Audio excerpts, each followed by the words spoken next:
One day I will return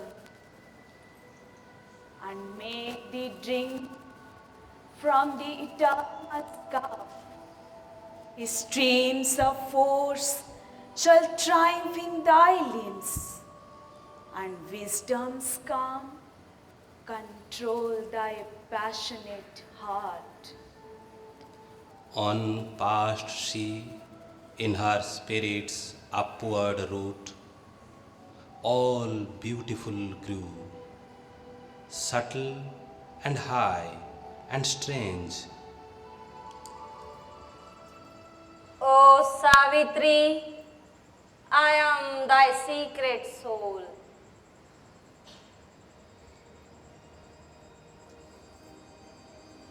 I smite the Titan who bestrides the world and slay the ogre in his blood-stained den. I am Durga,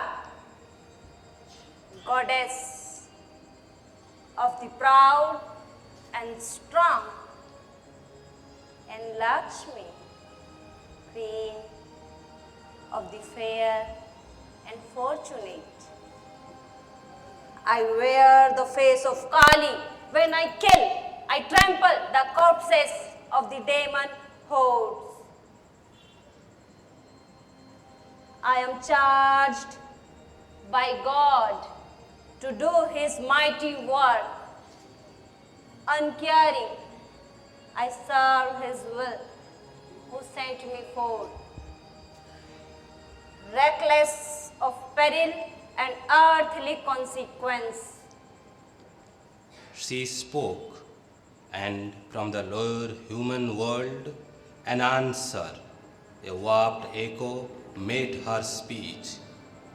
The voice came through the spaces of mind of the dwarf Titan, the deformed chained god who strives to master his nature's rebel stuff and make the universe his instrument. I am the heir of the forces of the earth. Slowly I make good my right to my estate. A growing Godhead in a divinized mud, I climb acclaimant to the throne of heaven. For me and my use, the universe was made. The sun and moon are lights upon my path. Air was invented for my lungs to breathe. The sea was made for me to swim and sail and bear my golden commerce on its back. The earth is my floor, the sky my living roof. What God imperfect left, I will complete. What He invented not, I shall invent. He was the first creator. I am the last. Madonna of might, mother of works and force, thou art a portion of my soul, put forth to help mankind and help the travail of time. Because thou art in Him, man hopes and dares. Thou hast given men strength, wisdom thou couldst not give. One day I will return, a bringer of light. Then will I give to thee the mirror of God. Thou shalt see self and world as by Him they are seen, reflected in the bright pool of thy soul. Thy wisdom shall be vast, as vast thy power. Ascending still her spirit's upward route, she came into a high and happy space. A woman sat in clear and crystal light. Heaven had unveiled its luster in her eyes. Her feet were moonbeams. Her face was a bright sun. Her smile could persuade a dead, lacerated heart to live again and feel the hands of calm. O Savitri, I am thy secret soul. I am peace, which steals into man's war-worn breast. Amid the rain of his acts create a hostel where heaven's messages can lodge. I am charity with the kindly hands that bless. I am silence mid the noisy tramp of life. I am knowledge pouring on her cosmic map. I make even sin and error stepping stones, and all experience a long march towards light. She spoke, and from the ignorant nether plane, a cry, a warped echo, naked and shuddering came.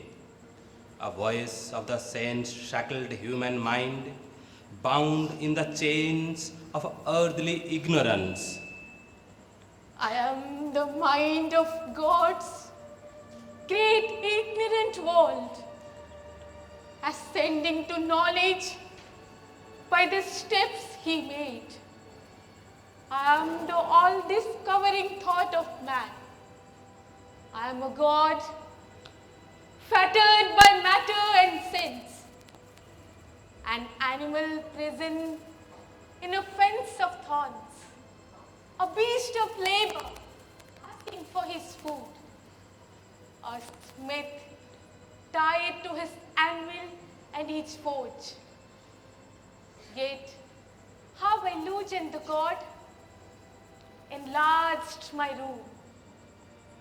The tree of evolution I have sketched, each branch and twig and leaf in its own place. In the embryo track the history of forms, and the reality frame of all that lives. Her huge machinery is in my hands. I have seized the cosmic energies for my use. How can man grow immortal and divine, transmuting the very stuff of which he is made? This wizard gods may dream, not thinking men.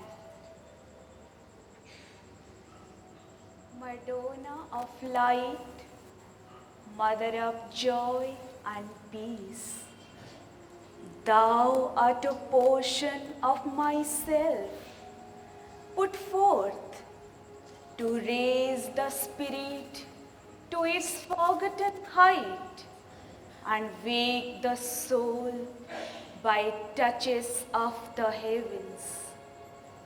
Because thou art, the soul draws near to God.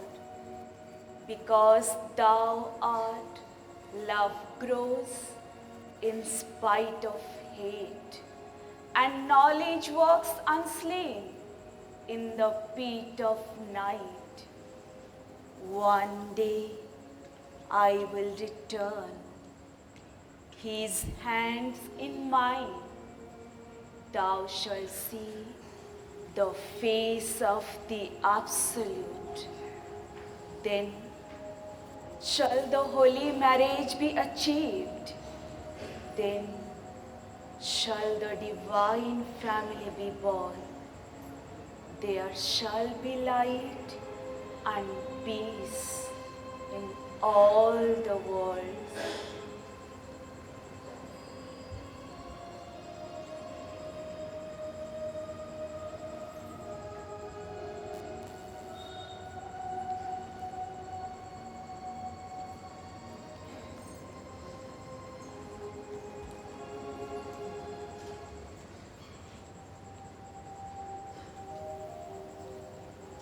Onward she passed, seeking the soul's mystic cave. In endless time, her soul reached a wide end.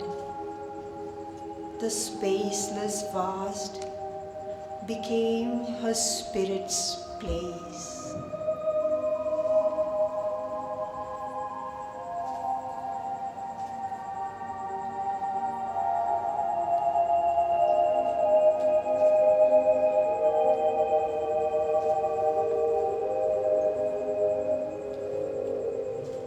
As thus she passed in that mysterious place, through room and room, through door and rock-hewn door, she felt herself made one with all she saw. A sealed identity within her woke. She knew herself, the beloved of the Supreme.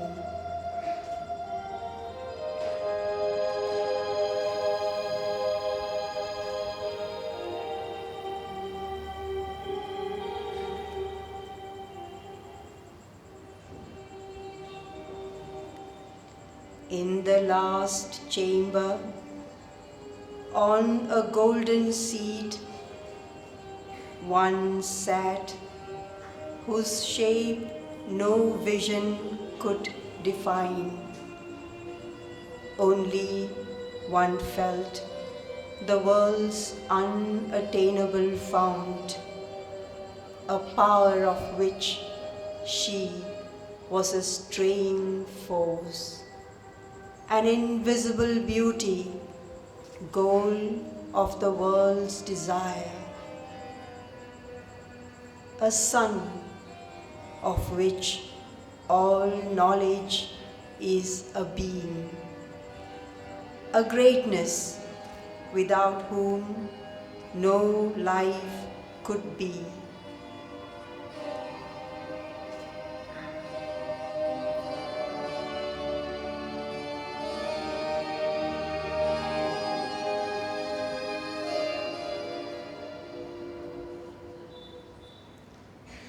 Then, through a tunnel dug in the last rock, she came out where there shone a deathless sun. A house was there, all made of flame and light, and crossing a wall of doorless living fire, there suddenly she met her secret soul.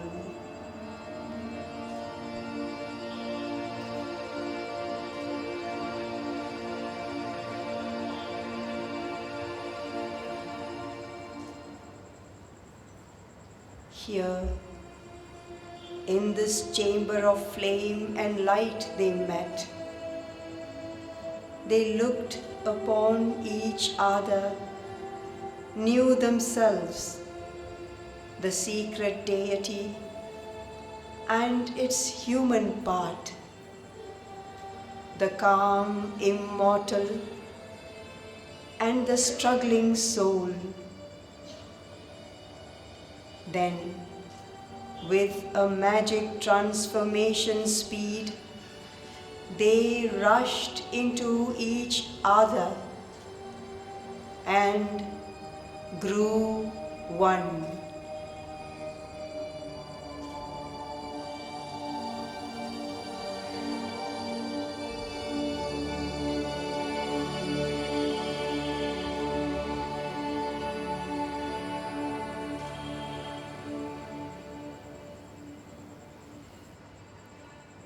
once more. She was human upon earthly soil.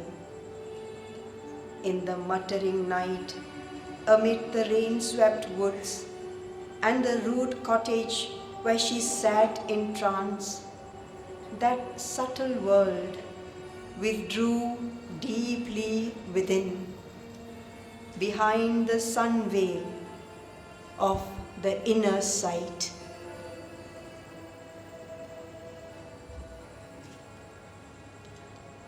The day dawns. This was the day when Satyavan must die. Now it was here in this great golden dawn. All she had been and done, she lived again. The whole year in a swift and aiding race of memories swept through her and fled away into the irrecoverable past. Then silently she rose and service done.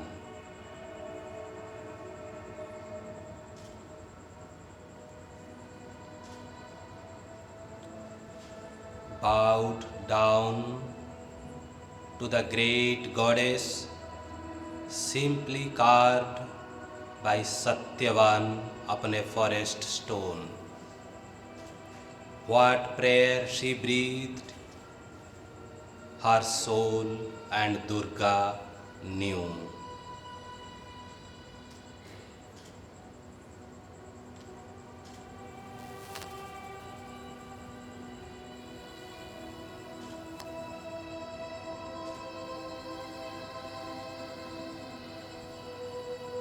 One year that I have lived here with Satyavan, here in the emerald edge of the vast woods, in the iron ring of the enormous peaks, under the blue rifts of the forest sky.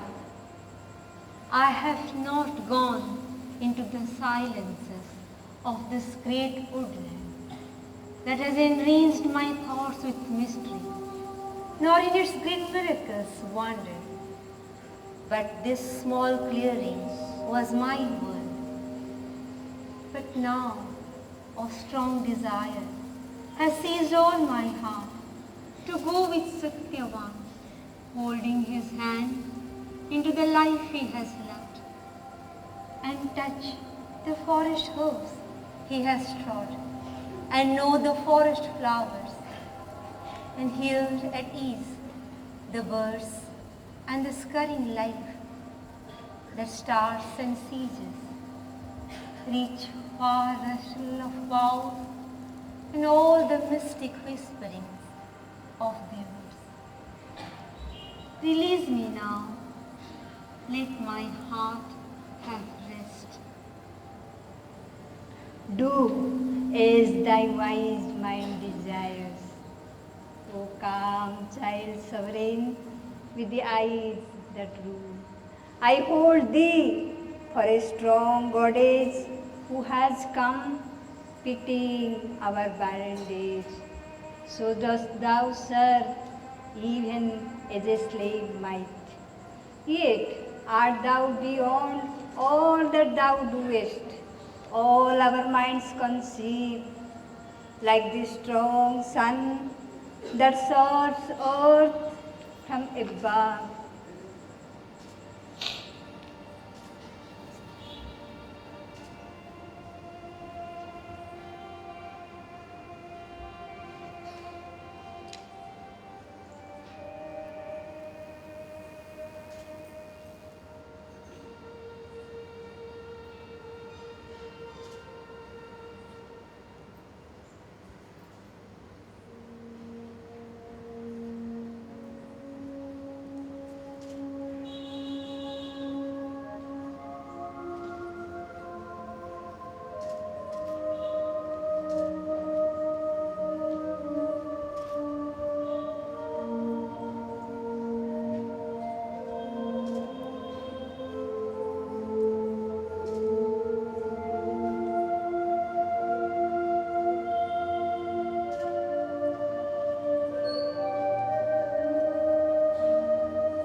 Love in her bosom hurt with the jagged edges of anguish, moaned at every step with pain, crying, now perhaps his voice will cease forever. Savitri, a pang cleaves through my head and breast, as if the eggs were piercing it and not the living branch.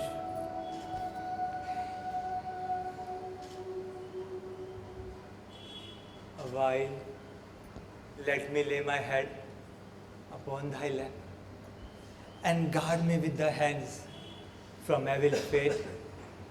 Perhaps because thou touchest, death may pass. Savitri, Savitri, oh Savitri.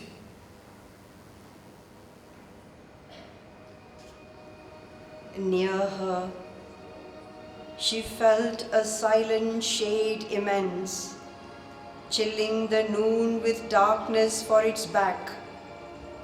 An awful hush had fallen upon the place. There was no cry of birds, no voice of beasts. She knew that visible death was standing there, and Satyavan had passed from her embrace. Then, suddenly, there came on her the change. A force descended, trailing endless light. It sank into her soul, and she was changed. Now, all her acts sprang from a Godhead's calm. She raised her noble head. Fronting her gaze, something stood there, unearthly, somber, grand, a limitless denial of all being that wore the terror and wonder of a shape. The two opposed each other with their eyes, woman and universal God. Unclasp thy passionate influence and relax, O slave of nature, changing tool of changeless law, who vainly ridest rebellion to my yoke. Thy elemental grasp, weep and forget. She rose and stood gathered in lonely strength, like one who drops his mantle for a race and waits the signal, motionlessly swift.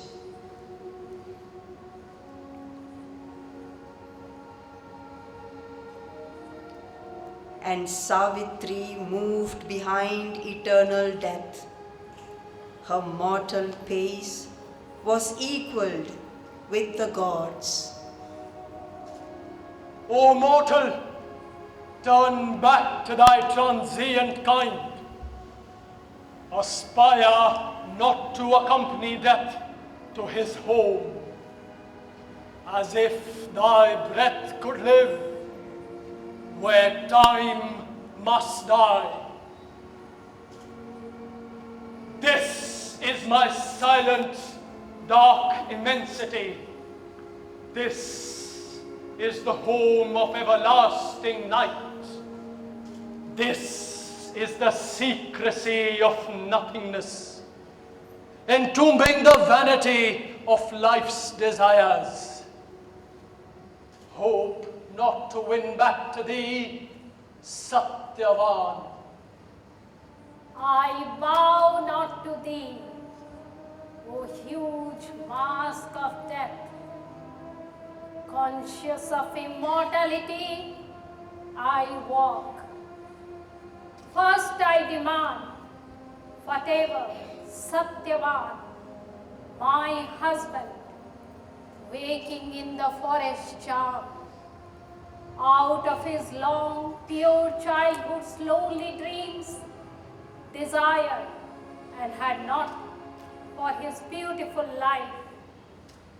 Give if thou must, or if thou canst, refuse. Indulgent to the dreams my touch shall break.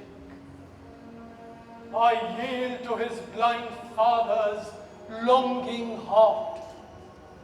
Kingdom and power and friends and greatness lost, the royal trappings for his peaceful age, the pallid pomps of man's declining days, the silver decadent glories of life's falls. Go, mortal, to thy small permitted sphere. World spirit, I was thy equal spirit born. My will too is a law, my strength a god. I am immortal in my mortality. Out of thy shadow, give me back again into earth's flowering spaces, Satyavan, in the sweet transiency of human limbs, to do with him my spirit's burning will. I will bear with him the ancient mother's load. I will follow with him Earth's path that leads to God. Wherever thou leadest his soul, I shall pursue. Hast thou, God, wings or feet that tread my stars? Frail creature with a courage that aspires, forgetting thy bounds of thought, thy mortal role. Their orbs were coiled before thy soul was formed. I, death, am he. There is no other God. All from my depths are born. They live by death. All to my depths return and are no more. I have made a world by my inconscient force. O death, who reasonest, I reason not. Reason that scans and breaks, but cannot build, or builds in vain, because she doubts her worth.